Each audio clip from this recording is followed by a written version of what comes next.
Going on, guys? Welcome back to the Broad Street Boys, and today we have Caleb Hawk back. Welcome back, Caleb. We're doing a bunch of Eagles playoffs, NFL playoffs. We're going to run through all the games. We're going to run through why the Eagles might win, why they might lose, and then give our predictions on why, and then also run through every single game that's going on this weekend. We have a ton of great matchups all over. Everything from I think the Eagles game might be the best game, but even that Monday night game between Minnesota and the Rams is going to be crazy because who knows with all the fires out in LA, who knows if that's going to be in LA or in Arizona where they were talking about. So that's going to be a hell of a game, and this entire weekend is filled with football. Caleb goes to Penn State. We're rooting for Penn State tonight. We're going to post this tomorrow, so Penn State is either going to win or lose by the time you see this. Hopefully a dub. Hopefully a dub. And then after we talk about the playoffs, we're going to talk a bunch of Phillies. We haven't really recapped the Phillies or talked about their offseason, honestly, because me personally, I was fed up with them as soon as they lost to the Mets, as we all were. So no one really wanted to listen to that. And we're going to give our thoughts on everything that they've done over the offseason and why maybe the fact that they haven't picked up any big free agents, maybe either it's coming in the future or why they're content with it. So, Caleb, let's talk about the Eagles and let's talk about the playoffs.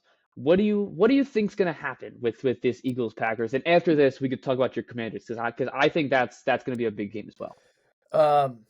I think it's gonna be a close game, probably till the last quarter. That's where I think Green Bay missing Christian Watson, Jordan Love being hot and cold for what we've seen from him from the season. I think that's going to catch up with them. And I'm going to say I think the Eagles win 32-27. I love that prediction. I think it's also going to be a high scoring game. I mean, we saw game one in Brazil. Like it was a really good game, and it went back and forth, and it was high scoring.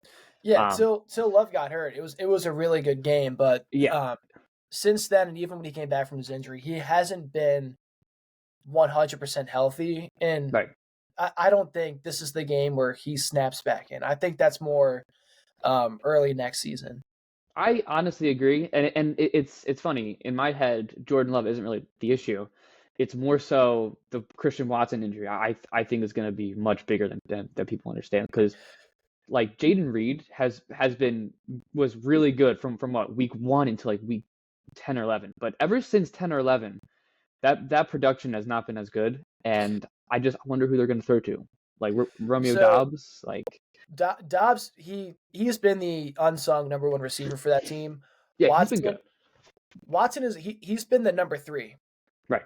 Like, he is the big name. He's the guy who his rookie year everyone thought was going to be the next Devontae Adams for Green Bay. Oh yeah. Hasn't been able to stay healthy, and after last week's game when he got hurt, it's going to hurt Green Bay a little bit, but I don't think it's going to be that much of an impact. Okay, but, yeah, I mean, losing the guy, like losing the deep threat, I think that part of the game is going to hurt them. That's what I was about to say. So I think the deep threat is something that if you're going to beat the Eagles, that's how you're going to beat them. You're going to beat them by shocking them with like these long passes. Christian Watson is the perfect person for that too. Because I feel like that's all he does. Whenever I see like a highlight of Watson, he's always like 20 yards at least down the field and catching touchdowns. So I think, and I mean, let's be honest, no one wants to get into a possession battle with the Eagles. I mean, with Saquon Barkley in the best offensive line in the league, they'll lose every time. So I think shocking the Eagles with some sort of deep threat would be huge. And now that they don't have that, like that's going to be an issue. But I also agree. I think the Eagles are not going to win big, but I'm leaning more like 31-20. I think they're going to have control over this game, and I think they're going to have control early, because I know we were all kind of not worried about Jalen Hurts, but like kind of worried about Jalen Hurts, the fact that he hasn't played, and the fact that he hasn't been out of protocol, which is very weird to me. I don't know about you, but at the same time, I wasn't really concerned this week because the last step of concussion protocol is you got to play, and the fact that people were freaking out on Tuesday and Monday. It made no sense to me. He's been practicing, right? Yeah, now he is. He did practice for a solid 2 weeks, but I think he wasn't practicing because they wanted him to rest. And what I've learned is that when he does rest, he comes back way faster. Like running wise, like he's way faster. I was gonna say that for the only question mark I have for the Eagles, is Jalen Hurts. Okay. Because like we saw with Pickett and McKee, they can score with either of those two quarterbacks, but what they're missing with Hurts is like they can score, but he's also, don't take offense to this, he's a much better game and clock manager where it's like he's smart with the ball, and but it helps the Eagles because they eat up so much possession with the ball where it's like the other team gets the ball and they're forced to do deep passes and create big plays and get down the field faster, which could then result in a lot of turnovers for the Eagles defense. Right. And I actually don't disagree with you. Like I think he's a fantastic game manager, and I feel like that like saying is nowadays like a bad thing. Like I hate that all of a sudden like being a game manager is like it's like a knock on your game. I will say though, I feel like when they have Jalen Hurts out there compared to Tanner McKee or Kenny Pickett, they are doing a completely different offense, like a completely different offense. So I try not to compare the two because Jalen Hurts Eagles, they do a all RPO game. That's all they do for, I would say, 80% of what they have. It's either a run pass option or you give it to Saquon, and it's usually up the middle. While with Kenny Pickett and Tanner McKee, it's a completely different game. It's much more play action, it's much more motion, and it's much more, are they going to throw it for once or are they going to keep giving it to Saquon Barkley? But I just think I think a healthy Jalen Hurts is borderline, like the Eagles would be unstoppable with a healthy Jalen Hurts. But I mean, everyone has to stay healthy though, and that's not a given in the NFL. But at the same time, I loved watching Kenny Pickett and Tanner McKee out there because, I mean, how could you not? So that's definitely something that I want to talk about. Now the Commanders as well. That game should be interesting. Give me some thoughts on that because that's a big game. I honestly just hope it's close. Right. I mean, our defense is young. Lattimore should be playing. The only downside of that is that he hasn't played in a couple of weeks. He still has a hamstring injury. Right. And the run game on the defense has been quite shitty the past couple of weeks. Yeah. And with Bucky Irving emerging as one of the top running backs. It's true. I just hope it's close. I don't think Washington's going to win. I just want it to be a competitive game. Right. But going back to the Eagles. Okay. There are only two teams in the NFC who I could really see beating them. Green Bay being one of them. So I'm really excited for that game. That defense? That you think that defense can play with the offense on Green Bay? We saw it in week 1. It was a shootout. I think we're gonna get something similar to that. But okay. I like the opinion, but I will say Jair Alexander isn't playing. Mm-hmm. He's a head case. But he's good at football. You think the Packers are one of like the two, like you don't think that like the Bucks are like another team that can beat? You think there's a solid two teams? I think the Bucks get past the wild card round and then lose in the division round. Interesting. They're good, but I think their defense is still a couple pieces away from taking that leap to being a Super Bowl team. Okay. I mean, I like the idea. I will say I think for some reason the more I think about it, like I feel like the Packers are missing huge pieces. Like I like the Christian Watson thing we just talked about, like him taking the top off. Like that's a thing. But who's gonna guard AJ Brown? And then who's going to guard Devontae Smith? That's my two questions. Like I have no idea. I don't even know their second string. I'll be honest with you. Is it still Rasul Douglas? Because if I know anything about Rasul Douglas, he's slow. So I have no clue. But yeah. So that's my only thing. It's going to be, well. That's why I think it's going to be back and forth on the offense. The defense, right? For Green Bay, maybe for Philly, depending on how Love is. I think it's going to be a lot of catch up. I like it. And one more thing I will say is I think so. I actually agree with you. I think there really is two teams that could beat the Eagles, and I agree with the Lions because I think if it becomes Eagles Lions, I think that's going to be a hell of a game. I have no idea who's going to win. because I would not bet on Is either this team. NFC or NFC and AFC? Because I was talking like just in the NFC. Just in the NFC. Yeah. Okay. I really think just in the NFC, it's the Lions for the Lions. And I'm gonna be honest with you, it's the Bucks to me. The Bucks have our number. Todd Bowles knows how to destroy Jalen Hurts, and that's by blitzing every single non-cornerback at him. And when I mean that, I mean like every single linebacker goes, like I would say on 85% of the plays, he's blitzing the linebackers and making Jalen Hurts throw short, and we've seen he don't really do that. And they also kicked our ass in what was that, week 3 or week 4, whatever, this week or this year, and last year that's who we lost to. So that's honestly the only other team other than the Lions that I think that we could lose to. Um, but at the same time, like I don't know about you, but the Vikings seem fraudy to me. They have a good defense. It's They their do. offense. Exactly, and it's not even like their skill positions are great. The two of us can't deny their wide receivers. Like Jefferson's great and Addison is amazing. T.J. Hawkinson's awesome. They're tight end. But if there's anything that we could take away from that Lions Vikings game this last week is that offensive line is ass. And the Lions we know are so hurt on defense. And how many times did they sack Sam Darnold, or at least put the pressure on Sam Darnold? Like, dude, a their ton, bench, like their secondary, their bench, it's all crazy. right? It's ridiculous. So that's why the Vikings don't really scare me. The Rams, I'm not gonna lie, we destroyed the Rams in whatever week that was when Saquon ran for 300. What?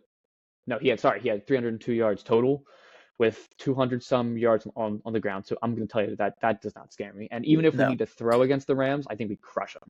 I wanted Washington to play Los Angeles because I feel like That'd be a of all good the game. teams in the NFC, I feel like the Rams are probably the weakest. Yeah, well, I guess it's. The two of us have been watching, but that division has not been good. Let's be honest. No. Like the fact, like I'm like the Rams obviously made it, but like I could fully have seen like a scenario 3 weeks ago that the Seahawks made.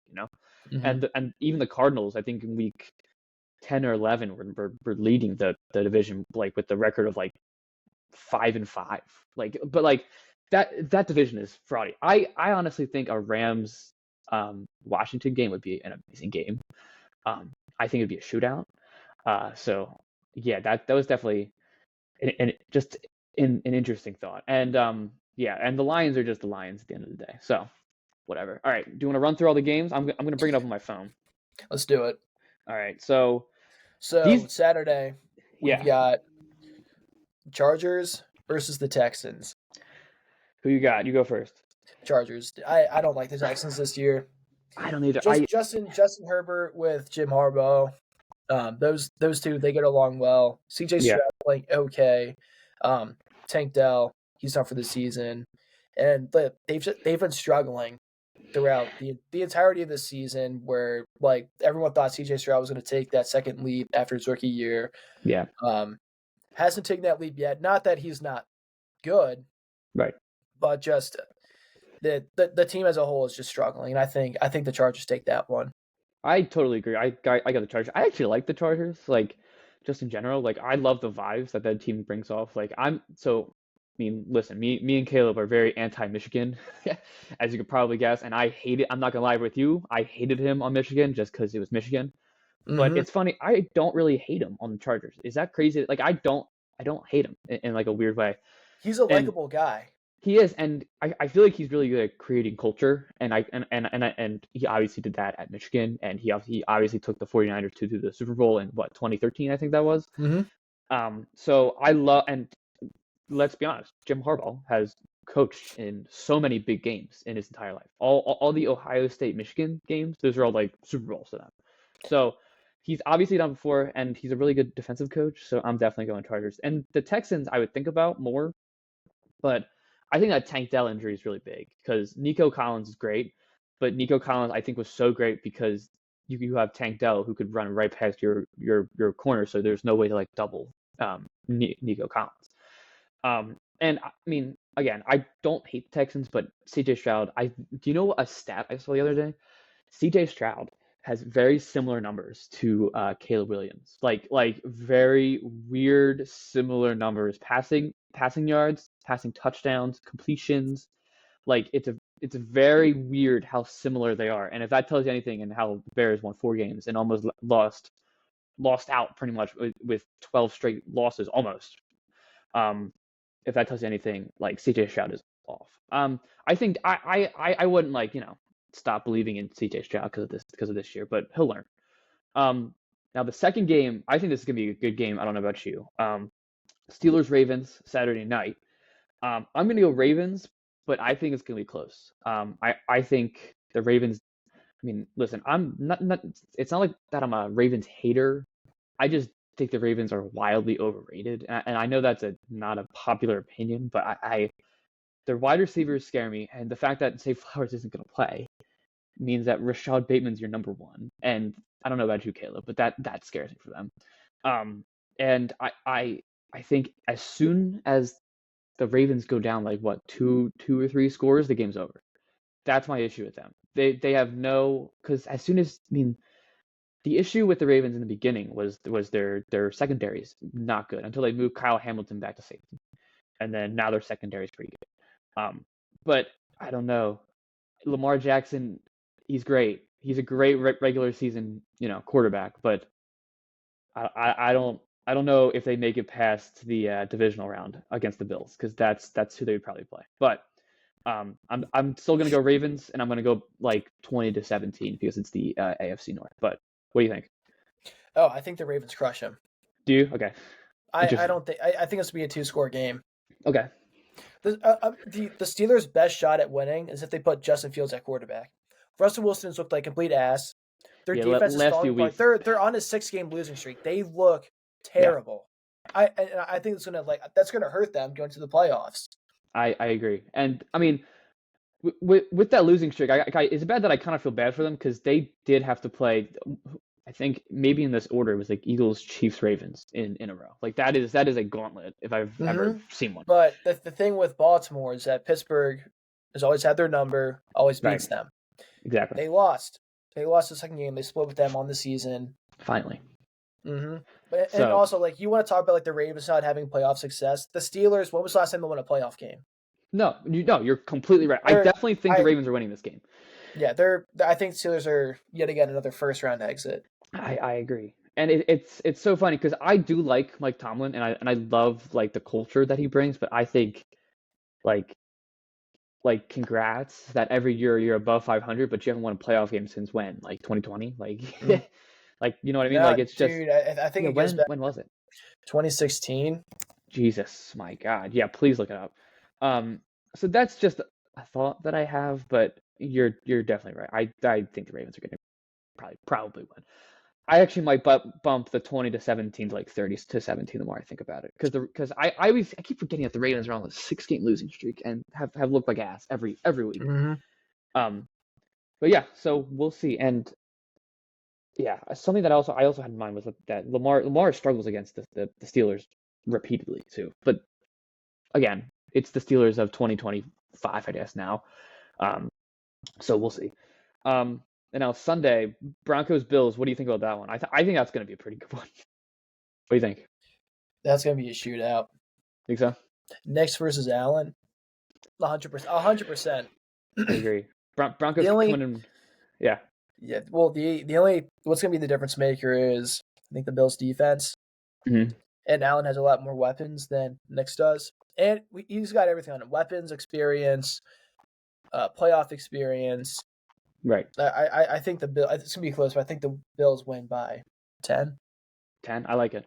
I feel the same way. I think it's also going to be a shootout.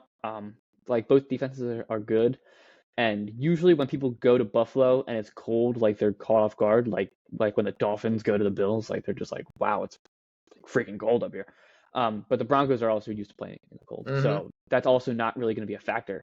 But I agree. I think it's going to be really high scoring, even though both defenses are solid. And I was thinking the same thing. I think the Bills are going to win by 10, but I think it's going to be a really good game, and I'm definitely going to watch that. Because I think Bo Nix has blown away every expectation that I've seen. I did not think he was going to be great coming out of the draft. I don't know about you, but like he was good at Oregon, but people forgot how bad he was in Auburn, like bad, like pretty much shipped off so then he can go to the draft and not be drafted type of bad, and then he kind of renames himself in Oregon with Dan Lanning, learns how to play football again, and then was eventually picked up by Sean Payton. And I think, like, I don't know if you watched the last few Broncos games. I only have because they've been on like primetime. Sean Payton has made some weird decisions, like just in general. Like that Bengals game. Were you watching that Bengals game? That Bengals against Broncos. Mm-hmm. I don't know if you remember. It was when the Broncos got the ball back in OT, and they just needed to get a field goal, right? And they decide out of nowhere just to like run screen after screen after screen, and then they don't get it, and then you give the ball back to Joe Burrow, and obviously they won. So I think if Sean Payton stays smart, and if Bo Nix is still bees Bo Nix, I feel pretty good, and that defense is pretty good. But I don't know about you. I'm definitely rooting for the Bills. What do you think? Because that fan base has been in misery since the beginning of time. Like they've never won. So, we just talked about Eagles Packers. Commanders Bucks. We kind of touched on it. You thinking the Bucks? You think? I'm gonna say the Bucks by a touchdown. I like that too. The Bucks are good, and ever since Mike Evans came back, he's been like unstoppable, and Baker Mayfield knows how to play. So I agree, and that defense Honestly, is gonna. I'm hoping to see more of a Marshawn Lattimore, Mike Evans fight than anything else. You already know it's coming too, because those two hate each other. They do you think they're like texting each other right now, being like, okay, who's gonna start it? They have to. You'll win the first one, I'll win the second one, but like, how are we gonna start them? Right. I'm again definitely watching that game, and plus, I saw this on Twitter. I think I feel like the Commanders and Bucks always have crazy playoff games. Like that was when Heineke like jumped from like 6 yards out to touch it, and that was 2020-21 year, I think. Yeah, 2020-21. And that was a fun game when the Commanders, who were the underdogs, and that was when the NFC's was ass. So they came in with a losing record or almost a losing record, right? Was that year? 8-9. Yeah, and they almost beat Tom Brady. So I feel like whenever they play, it's a fun game. And then finally, I think one of the best games of the weekend, Vikings Rams. What do you think about that one? I don't know, because I can see the Vikings easily blowing them out. Right. If the Rams can somehow contain Jefferson, I think they could pull it off and win by field goal. I like it. I actually see the very similar scenario. I think it's either a blowout or it's like so close. Like it won't. In my head, it won't be like a 10-point game or like a 7-point game. It's gonna be either like a 3-point game or like a blowout. But I have the Rams. I think because I think there's gonna be some emotion going into it. If that makes sense, with all like the crazy like pretty much disaster happening there. I think there's gonna be a lot of emotion. And I feel like the Vikings, like, not that their Super Bowl was last week, but I think we're ready for Actually, I'm gonna stop it right there. I think we're either gonna have a letdown game from the Vikings, or they're gonna be effing pissed that they lost to the Lions, so they're gonna beat the shit out of the Rams. I like it. If that kind of makes sense, because I think they have two very interesting, responses, and I actually like Kevin O'Connell as a coach. I think he's a genius. But I honestly think this game comes down to Sam Darnold, and will Sam Darnold look like a Pro Bowl quarterback, or will he look like Daniel Jones? We don't really know. So those are the games. I mean, I'm excited for this weekend. This weekend is going to be a ton of good football. We have those games. We have the game tonight, which we were just talking. Caleb, you think that Penn State's going to win? I think Penn State's going to win too. Just because I mean, me personally, I'm very anti Notre Dame. I just think I don't get why. For everybody that doesn't know, we live in the Chester County Delco area, where everyone is either a Penn State fan or a fighting Irish fan. Why? Because they're Catholic and Irish. There's no other reason. There's no other reason. Not many people have gone to freaking Notre Dame, right, Caleb? Like, not many people have gone to Notre Dame. They're just Irish and they're Catholic. And a lot of those people haven't even left. No. Exactly. And we're going out for the game tonight. I would imagine that where we're going is going to be half Penn State, half Notre Dame. we're gonna see. It's gonna be really funny. But that's definitely the area that we're in, and maybe that's why I don't like. I just do you feel the same way about Notre Dame, or is that just me saying? I mean, you definitely hate them more than I do.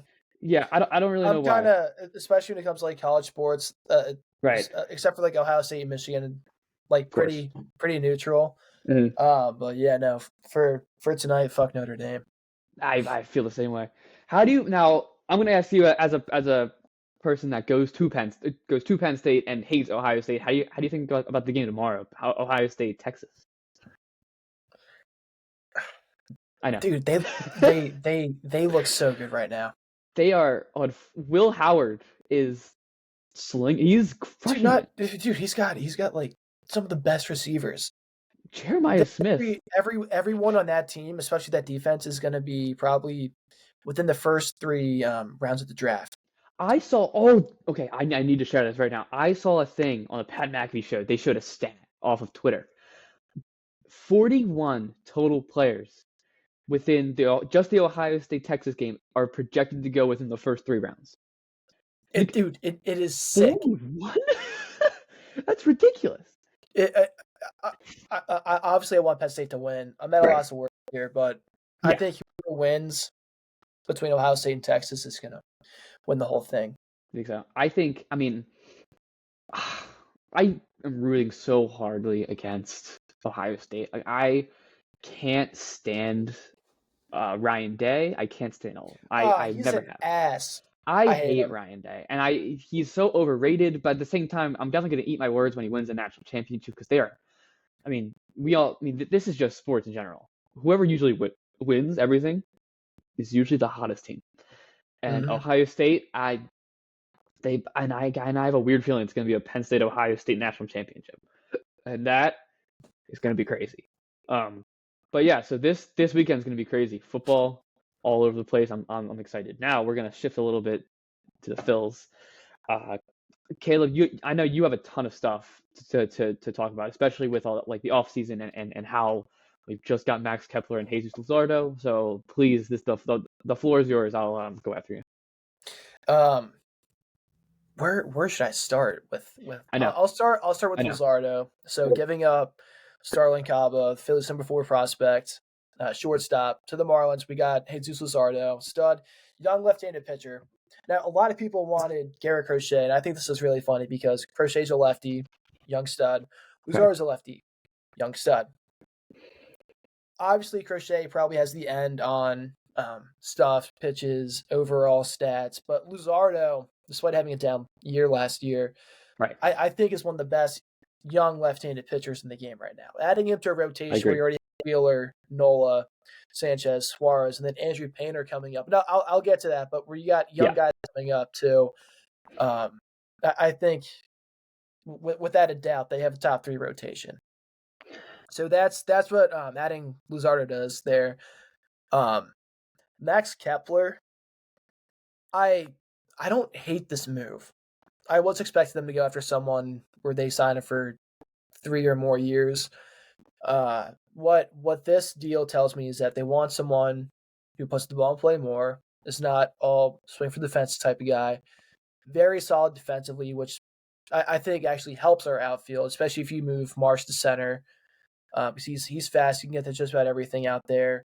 But what this Kepler deal tells me is that either at some point this year or going into next season, Justin Crawford is going to be coming up in the everyday left fielder.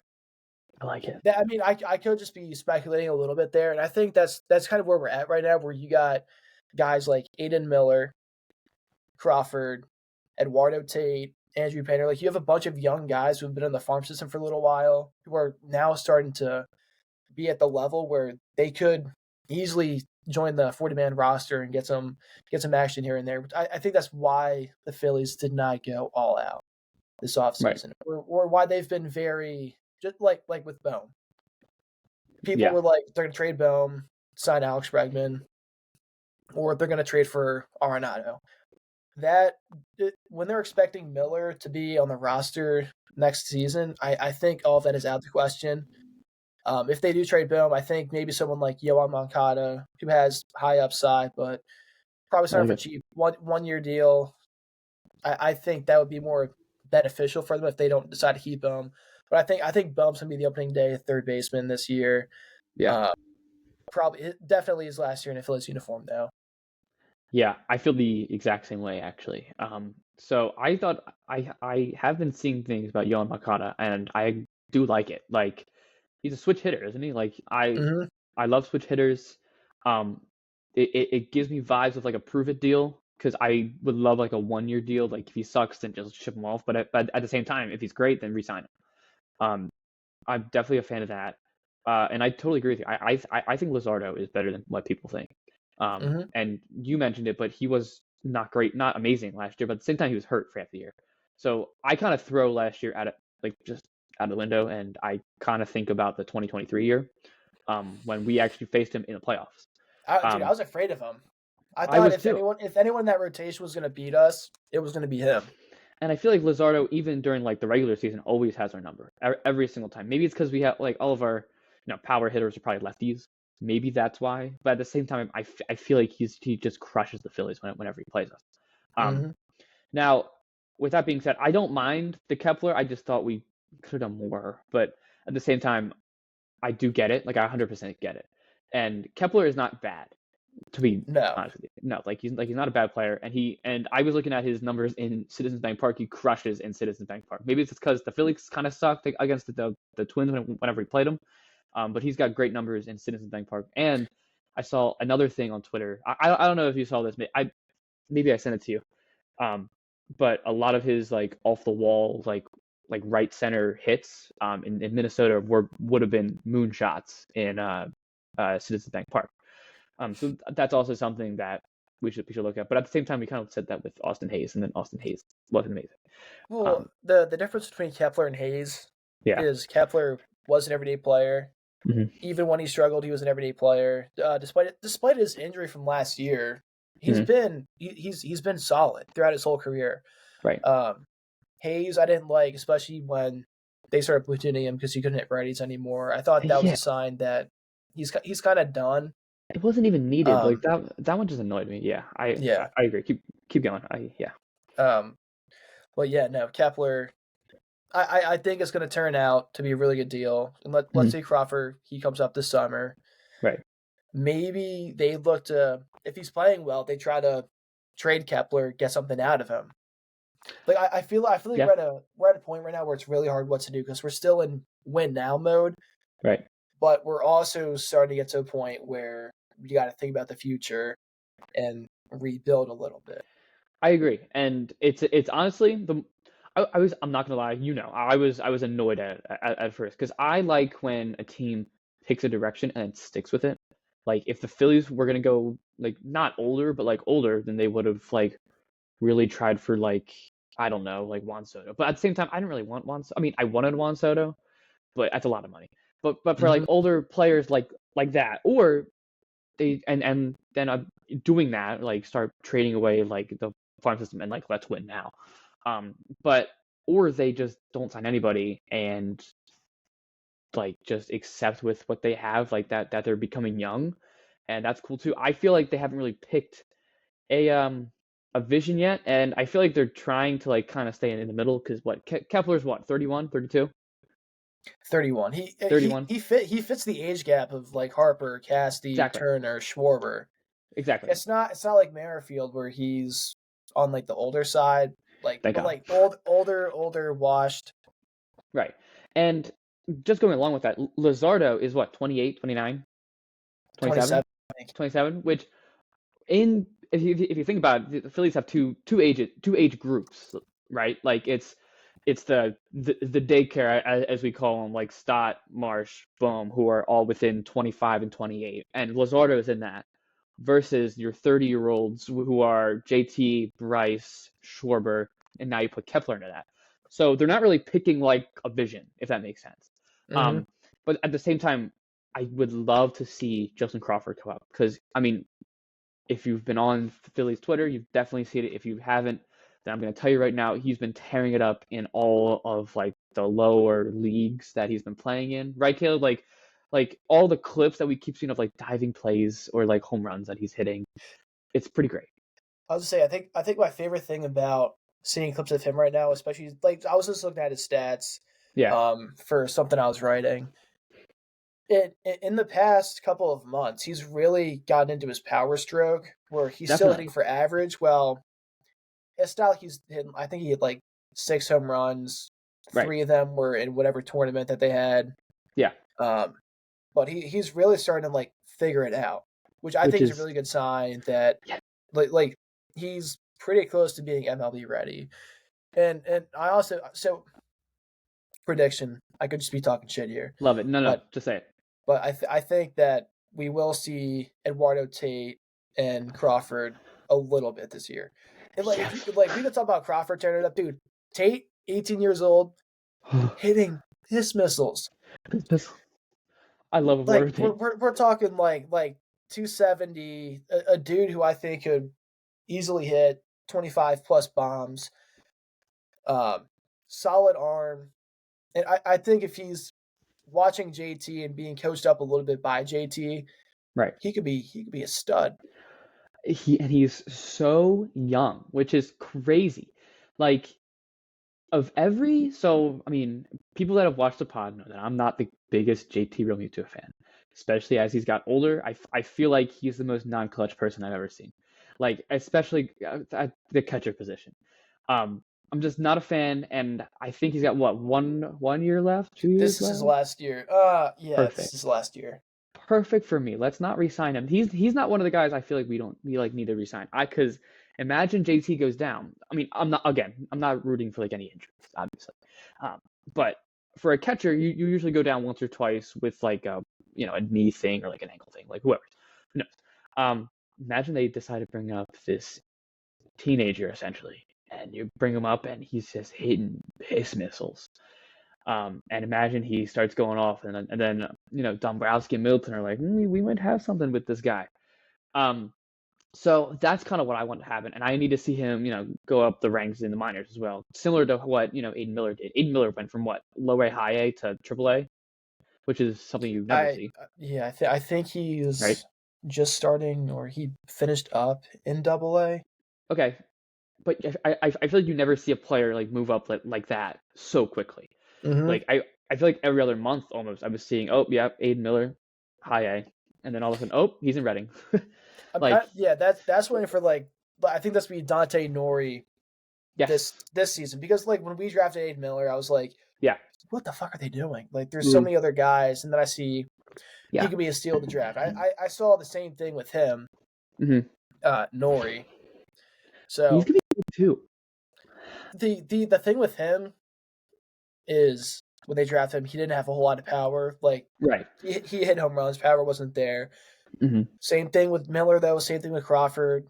I mean Crawford, I'm not expecting him to be a home run hitter, No, especially early. but Like the guy's 21, right? yeah, He's like 21, they're 22. still they're still growing, which is why I Right. think like the power, it's gonna come. I agree. Especially like, and you literally just said this. I'm just building off of it. But like Justin Crawford, like when we drafted him and he started to play in like single A, both low A and high A, he would not really hit home runs. He just hit for crazy average, which is great, cool, awesome. But recently, like you said, that power stroke is all of a sudden here and he's hitting nukes.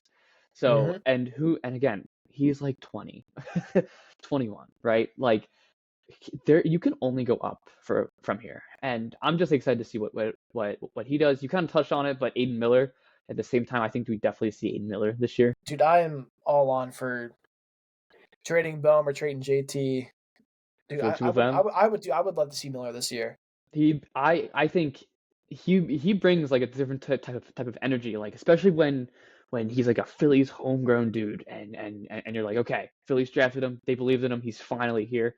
And it's funny, I say finally here, but at the same time, it only took him what 2 years, and that's Yeah, like by maybe the time he gets up, it's going to be like barely 3 years. It's like exactly he reminds me of Alex Bregman. He's not the biggest guy, 100%. drives and runs, has sneaky power. 100%.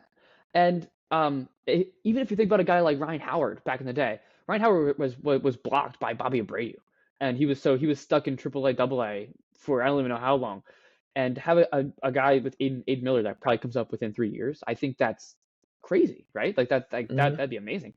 And I mean, I know that the two of us have watched a decent amount of Aiden Miller highlights, but his swing is beautiful. Like it It's is, so sweet.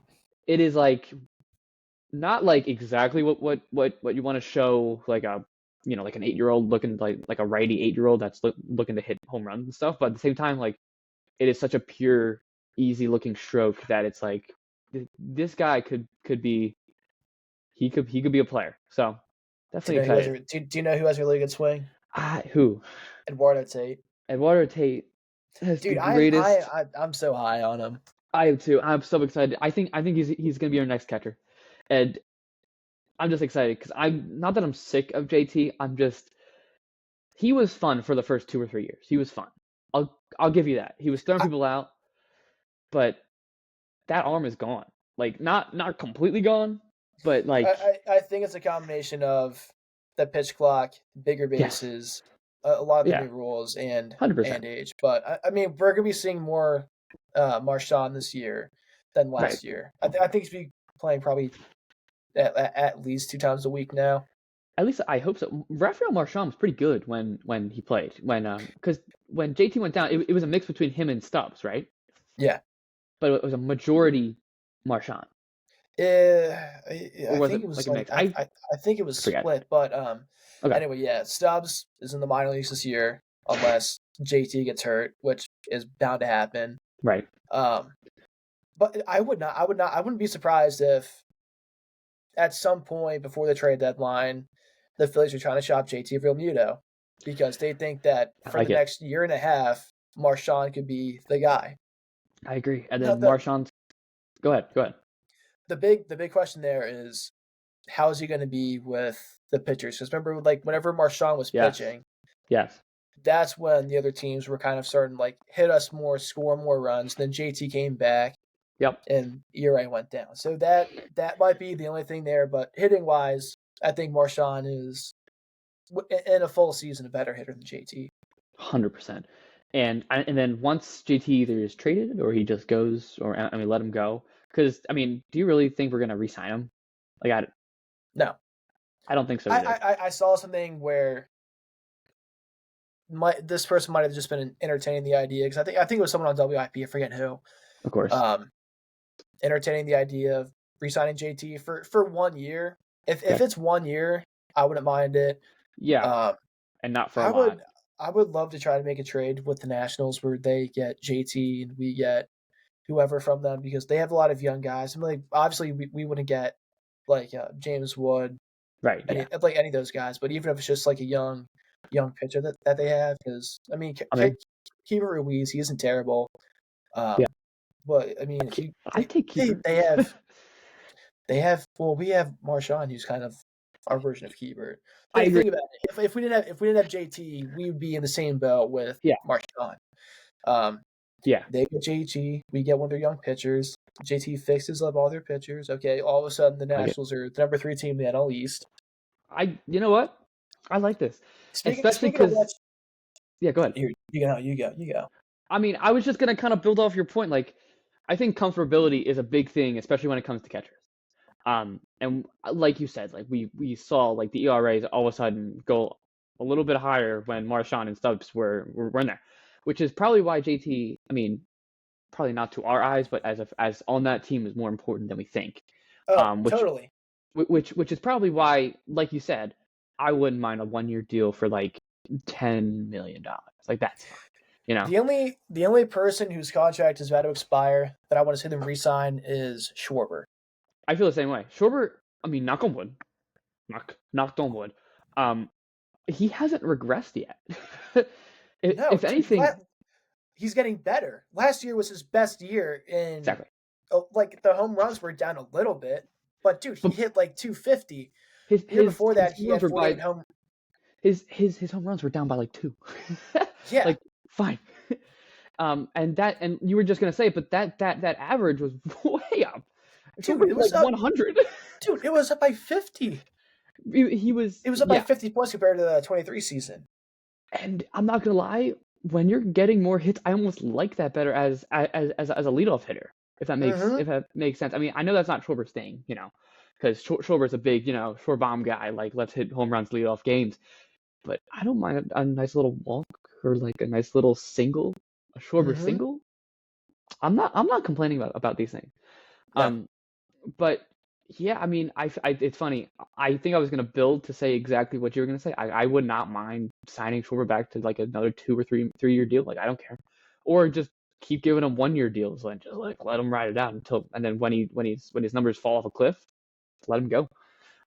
Because I mean, I don't know if you feel like you definitely do. You're a big Schwarber guy, but I feel like he means similar to JT. Like, he means a lot to this team. He's that leader in that clubhouse. Like, what do you think about that? Like he just Yeah, I always think you have two leaders in the clubhouse. One, right, Harper, obviously. right. JT's like his little bitch that's like always by his side, and then Of course, of course. But you're not wrong. And then you have Schwarber, who was the more vocal, hyped up leader. Right, and then you got Stubbs, who just why is he a leader? Real name. Stubbs. Well, he just gets along with everything. Big vibes guy. Big vibes guy. Oh, what I also meant to hop in on was I totally agree that I see a very real scenario that Stubbs is in the minors, and then when playoff time comes around, what, 1 or 2 roster spots open, right? So then you bring that guy back on here, probably get one, right? Bring that guy back on for the vibes. I wouldn't be surprised if they find a way to keep him on the 40-man roster so that he's in the clubhouse.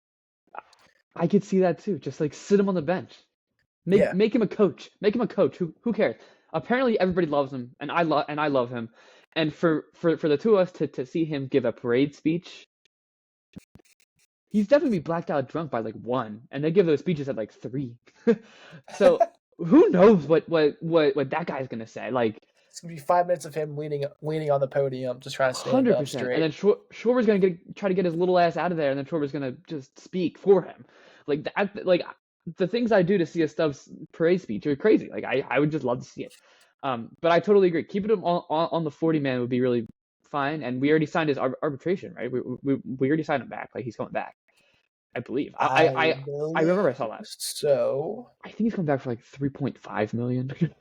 It's cheap, right? And I'm not gonna lie, that's that in this current age of the MLB, where Juan Soto is a hitter getting $765 million, $3.5 million is not bad.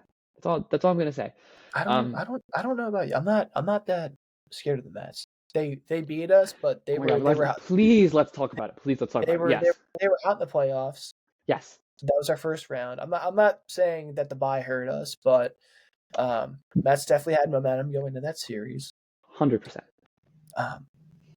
Adding Soto, a dude who, he hits well. Part of why I think he had a great year last year was Yankee Stadium. Why he hit more home runs. Why his home run numbers were up by a significant amount. Absolutely. It's the real thing. His defense still sucks. Citi Field's right field is ginormous. Huge. If he misplays one ball, that is a triple or an in the Parker. Exactly. His arm is not the greatest. Yep. I mean, the swag and everything that he brings is obviously awesome. Right. But I don't think it's going to help him that much. Like, more money than Shohei Ohtani? Dude, they sold their AAA team. Like, they couldn't afford it. Yeah. For a hitter that in about 2 years is going to be a DH, and then you're paying a total of $765 million to a DH that plays. I will never understand it that anyone will get more money than Shohei Ohtani. And that's not me glazing Shohei Ohtani. Shohei Ohtani plays 2 positions. Correct? Well, yeah. all right, so this in the rotation too. Frankie Montas, Sean Manaea. Yes. I like this too. Me too. Everyone, like, they got Clay Holmes in there. That's a closer. Even as a closer, he had a lot of blown saves. Yeah. He had a lot of blown saves. This is true. A lot of blown saves. A little tongue twister there. Yes. A small part of it was the defense never really backed him up. Again, Soto was in the outfield. A lot of balls were hit that way. Right. He couldn't make the fucking play. Exactly. Yankee Stadium is a real thing. He gets hit hard. He does. And I literally just thought of this. But so when Big Christmas hit that game tying home run, remember in the ALCS, that was against who? Luke Weaver, right? And then they put Clay Holmes in, and then immediately David Fry hits that home run to win the game. So like, it's not that he like. I mean, listen, Clay Holmes is good for like an inning or two, but have him go out there for like 6, no. And he only has what 4 pitches in maybe 4 or 5, yeah, right. And I feel like in this day and age, you need a solid 5. And who knows? And I feel like whenever you convert, okay, tell me if you agree with me. I feel like it's easier to convert from a starting pitcher to a bullpen than a bullpen to a starting pitcher. Does that make sense? The only dude who went from a bullpen pitcher to a starting pitcher where it like kind of worked out was, that I can name off the top of my head, is Suarez. Suarez, right. But I think a lot of times, I was talking to my grandfather about this. Closing pitchers are a lot of times starting pitchers who aren't good enough for the rotation. Exactly. But throw really hard. Yeah, exactly. I mean, look at, like, even actually piggybacking off of that, like, it's almost like closers are, again, like you said, converted starting pitchers, but instead of like the longevity, you put it into 1 inning, so then they throw harder. Is that crazy to say too? Like, it's just starting pitcher, but you just condense it. Like, imagine like Emmanuel Clase throws a consistent 100-mile-per-hour cutter. I don't, if I had to guess, if he was pitching 7 innings, I don't think that cutter would be 100 miles per hour every single time. It'd be more like a 94, which is still a good cutter because his cutter is disgusting. But like, the 100-mile-per-hour cutter would not be a thing. But I think that's a really good point. And who's the Mets closer? I mean, it's gonna be Edwin Diaz, but are they still gonna trust Edwin? Do you think? I don't see why not. Yeah, the Phillies hit him well in that, especially in Game 2. We hit him well, and he did close out us in Game 4, right? Game 4, but I mean, Schwarber was up there with 2 guys on with 2 outs, so I know we hit him around, but I wonder if they get a new closer, and I know that's crazy. You don't think so? And then move him to like the 8th? Well, another thing is the Phillies going back to 2021 have always had Diaz's number. Always. Against other teams, he's still good. The thing with Diaz that's kind of a risk is that it takes him just about an inning to settle in. So he's good. He's good for 2 innings at most. But I mean, I'd still trust him. Okay, I like that. I mean, something about them, it just doesn't. And I you know what? I was just trying to think of like words to describe it, but Caleb, the one saying that keeps coming to mind, the Mets are gonna Met. Let's just be honest here. The Mets always Met. No matter what happens, yes, they beat us in the playoffs, but the Mets are just gonna Met. Like, that's just what happens, right? I mean, like, how else are you gonna describe it? Like, I don't know. And who knows if, I mean, is Pete Alonso still, is Pete Alonso on the Mets yet? I was just thinking that. No, he's one of the free agents. Him and Bregman are holding out so they get what they want. Right. Alonso's screwed because I think the first basemen that have gone already have been like really low, cheap contracts. Yeah. I think he's looking for something like at least 3 years. The Mets made him an offer. And he just wanted more years. So I mean, he'll probably end up going back to the Mets. Because I don't know where else. I mean, Texas? No, they got Josh Naylor. Imagine he goes to the Diamondbacks got Doc. Diamondbacks got Naylor. Yankees have Bellinger and Goldschmidt. Who could play everything? They got Goldschmidt though. Oh, they got Goldschmidt. Never mind. I forgot about Goldschmidt. Low key. Hold up. I forgot about Goldschmidt. I don't think they have a first baseman right now because they traded Nate Lowe to the Nationals. The Rangers would be a good fit. The Rangers need the firepower too, because Nate Lowe is good. Like, he was underrated, in my opinion at least. But Pete Alonso is better. and not underrated. He's properly rated. Yeah. Because I mean, listen, the two of us are not big P. Alonso fans. He's a Met in our eyes, but the guy's a solid player and crushes the Phillies on a daily basis. So he's a cook. I know that's what he is, and it's just yeah, not a fan. And No. do the Braves bother you at all either? I mean, what have they done, the Braves? They don't need to do anything. All they needed to do was just get everyone healthy. Right, and Acuna back, They and still have Murphy. They have Acuna coming right, back. right. Strider coming back. They Mm, they didn't need to do anything. yeah, I'm kind of like I only bring it up because I feel like last year was the year to get the Braves, and I mean how old is Strider? Strider's not old, Dude, he's still young. right? He's like, Dude, he was let me look it up. he was a rookie in 22. That's what I thought, and he wasn't like an old rookie. No. He's Um, probably like 25, 26, probably somewhere in that ballpark. that's what I was thinking too. He's 26. You got it. He's 26, Yeah. which is freaking young for a starting pitcher, by the way. Like, I mean that's Mm-hmm. young in general, but starting pitchers go to like their 40s sometimes. Like don't put it past them. Um, yeah. So that's definitely something to keep an eye on. But at the same time, you know this, and I know this, but players respond differently after a Tommy John surgery too. Like either they come back way better, or it takes them a minute to come back. Like so we'll see how they react to that. But and then Ronald Acuna is going to end up being Ronald Acuna. I mean, we know this. Ronald Acuna is, He's if a not stud. the best player in the league, one of the best players in the league. And Yeah. and like I used to just hate him just because he was good. Now I can't even hate him. I just have to sit back and like, wow, this guy's good at baseball. Aside from the Marlins, I think it's gonna be a Oh man, race. yeah, because the Nationals aren't bad either. If the Nationals like if their players like progress like they want to progress this year, next year, the next, I wouldn't be surprised if they are good again. Like I think yeah, you go. You what's your go. thought? No. What's your thought? Because you're in a Washington household with your dad, and you're also a Commanders guy, so you would know more things. I I want to be the Nationals. They could finish number 3 You think so? Over.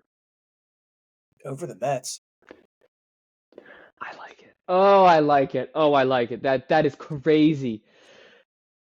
I mean, But like, yeah, it is a take, but I mean, we just wait, talked sorry. about it. Like they're pitching. Sorry, it's not crazy like the take. It's just like crazy that the Mets signed the like highest paid player in any sport, almost like in any like American sport, and they're gonna finish fourth in their division. Your take isn't crazy, by the way. That is not what I was trying to say. Dude, It's see just the idea. there are a bunch of Mets fans who Yeah. second they signed Soto, Hmm. once the whole adrenaline left, we're like, what the fuck did we just do? We paid that much money for a guy who's going to be a DH in 3 years. Like, why? And I think the exact same thing because like obviously I think the Mets, you probably are gonna agree with me, but the Mets are probably gonna be good from opening day until like the end of June. But as soon as that adrenaline wears off in like the middle of July, beginning of July, around the All-Star break, and August, everyone always says through interviews and everything, everyone's always like August baseball is the hardest baseball to play because it just feels like the dog days. Like you just feel like you're doing the same thing. Not that you get bored, but it's like let's just fast forward to like mid-September and let's play some meaningful games. And I feel like as soon as that kind of time rolls around, I feel like we could see some losses. What do you think? I mean, it kind of goes along with what you were saying. That's what happened to the Phillies last year. Exactly. And we were like, so I was watching. So the Phillies came up with their yearbook. What, yesterday or the day before? I was watching that. Yeah, something like that. I forgot they went 29-6 within like a certain stretch. I think it was like the 37 games or whatever, like 40 days total. Like, but that was in the beginning.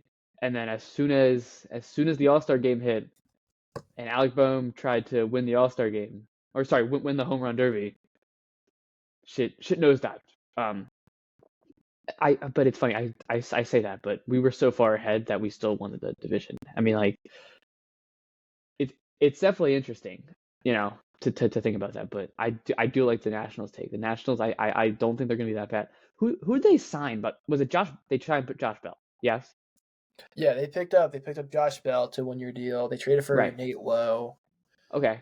They signed Michael Soroka. Oh, see, I wanted Soroka. I did too. I told my dad, like, Yeah. for where they are, they're Yeah. doing all the right stuff. Like they traded for a first baseman, a position that they needed. 100%. Josh Bell, he's the guy who he's gonna be a trade target for Right. some team.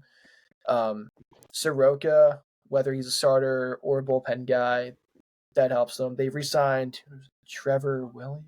Trevor Williams, I think so. They Yeah. they've re-signed one of those two bullpen guys. Yeah. Um, Was it? It wasn't Finnegan. I don't think that. I don't think no, Finnegan's. I think it was Williams, but It yeah, was okay. I mean they're doing all the right stuff. Right. But like they're still 2 or 3 years away from being a dynasty. I agree. And I was just looking up. I was just wondering like, how old is Nate Lowe? And he's 29, so he's not even 30 yet. And so No, he kind of falls not perfectly in their their trajectory, but at the I same mean time, 29 is so bad. he's still kind of like that veteran guy, while Yeah, not even being that old, which could be kind of scary. 100%. Um, And well, something that literally just came to my mind. Nate Lowe also won a World Series. Having someone that's won a World Series on your team, mm-hmm. even if it's just one dude, like it really helps the culture. And you guys still have Davey Martinez, right? Yeah, I was gonna say, I love that guy. I love I that think he's guy. a great coach, and I think that everybody who has watched baseball thinks he's a great coach. Like Mm-hmm. the past few years, ever since the World Series, he's worked with nothing. And the fact that they haven't been complete last many times, like it's just been the Marlins, like other than the 2023 year, but like the fact that they haven't been complete ass, like I feel like it's a lot of him, and it still seems like he cares, which is good in a rebuilding team, you know. Mm-hmm. Because I mean, when the Phillies rebuilt, I mean, you saw we had Ryan Sandberg as our coach, and then he got scared and left, and then Pete McCannon was our coach, and then we got wasn't it Girardi after that, and then it went to now Rob Thompson. So like, Kapler, and Kapler was in there too. Gabe Kapler, Fucking Gabe Girardi, Kapler. Thompson. Oh, I hate Gabe Kapler. Did you see that he's a oh he's like in the front office for the Marlins, I think. Yeah, Is it the Marlins? I think it's the Marlins. I think Because so. he wanted to be in Florida, apparently. That's why. Obviously, Gabe Kapler is obviously going to be in Florida. He's probably going to be posting on his like thirst traps on his TikTok account. Like that's going to be great. I was to say he's gonna be doing workouts on the beach every single day. God, posting on TikTok. That's perfect for him.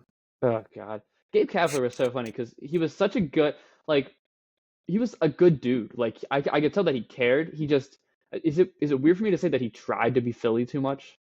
Like he tried to like I don't know.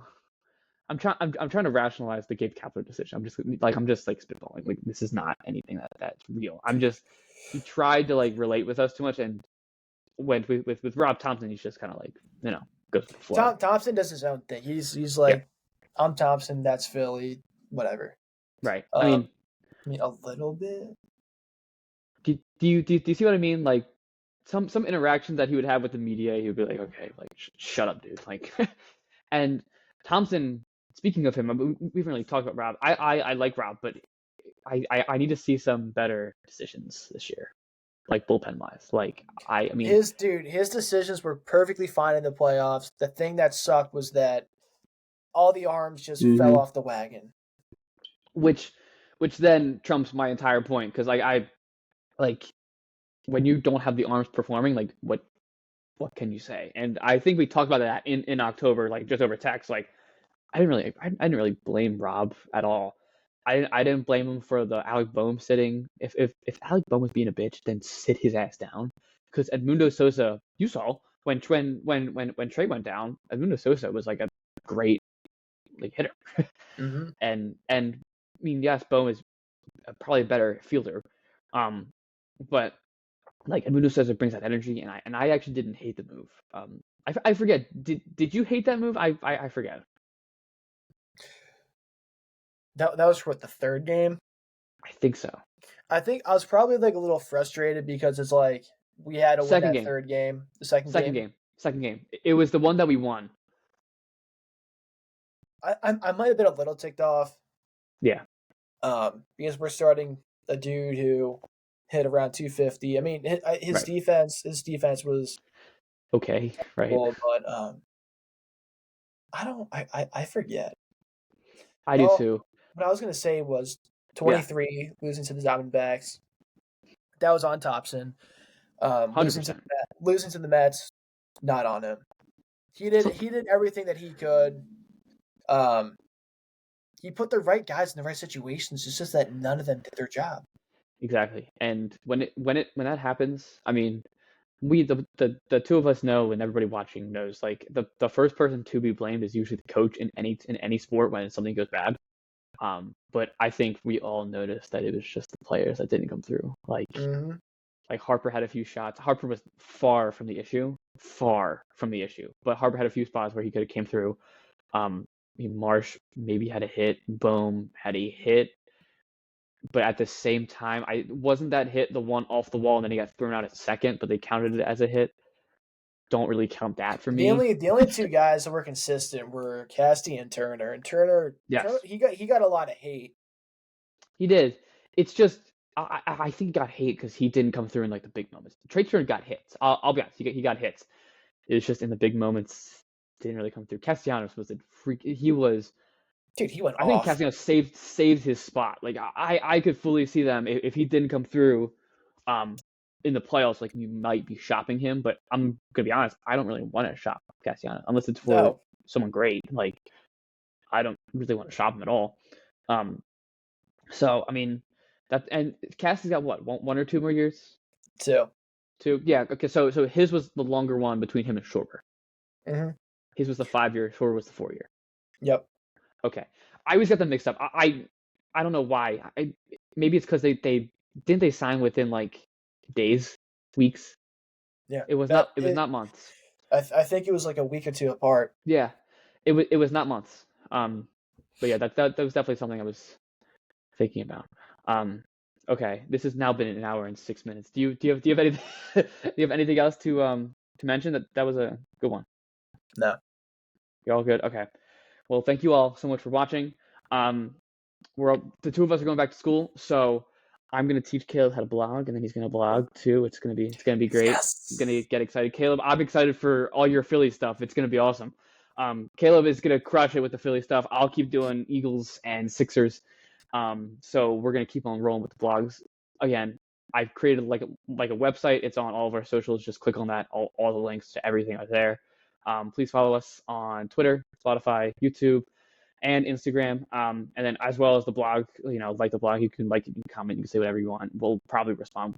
If it's crazy, we won't respond because I want to stay civil. And yes, thank you all so much for watching. We'll see you in the next one. Hopefully when this comes out, Penn State wins. And if it doesn't, then all of this is going to age awfully. And fuck the Irish and let's go Nittany Lions. Let's go. All right, see you guys. And go Birds this weekend too. Cannot forget. All right, I'll see y'all. All right, see ya.